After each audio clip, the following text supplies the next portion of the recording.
ഇതെല്ലാം കൂടെ വലിച്ചു വരിയിട്ടേക്കുന്നത് എന്തിനാണെന്നറിയാമോ? ഇന്ന് എനിക്കൊരു മേക്കപ്പ് ചെയ്യാനുണ്ട് കേട്ടോ.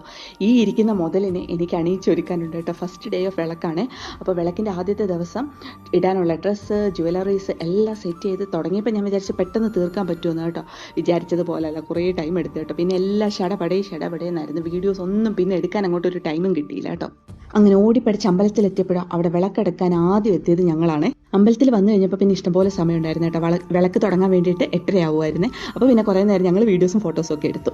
അപ്പോൾ ഇതാണ് ഞങ്ങളുടെ വിളക്കിൻ്റെ ഫസ്റ്റ് ദിവസത്തെ ഔട്ട്ലുക്ക്. എങ്ങനെയുണ്ട്, കൊള്ളാമോ എന്ന് പറയണേ. അപ്പോൾ ദേ ആനയൊക്കെ വന്നു കേട്ടോ. 3 ആനയുള്ള ദിവസമാണ്. പിന്നെ ഒരു കാര്യം പറയട്ടെ, ഞങ്ങൾ കൊട്ടാരക്കരക്കാർ ഏത് നാട്ടിലാണെങ്കിലും ഉത്സവ സമയത്ത്, അതായത് മേടത്തിരുവാതിര മഹോത്സവത്തിന് 11 ദിവസത്തെ ഉത്സവമാണ് കൊട്ടാരക്കരയിൽ. ആ സമയത്ത് നാട്ടിലെത്താറുണ്ട്. കുട്ടികളൊക്കെ ഉള്ളവർ, അതും പെൺകുട്ടികളുള്ളവർക്ക് വിളക്കെടുപ്പിക്കാം. ബാലികമാർ വിളക്കെടുക്കുന്ന ഒരു ചടങ്ങുണ്ട്. അങ്ങനെ ഒരുപാട് വിശേഷങ്ങളുണ്ട് ഈ നാടിന് പറയാൻ. എല്ലാ വിശേഷങ്ങളും കൂടെ ഒറ്റ വീഡിയോയിൽ പറഞ്ഞാൽ എങ്ങനെ ശരിയാവാം? ബാക്കി അടുത്ത വീഡിയോയിൽ പറയാം കേട്ടോ. അപ്പോൾ ഫോളോ ചെയ്യാൻ മറക്കണ്ട.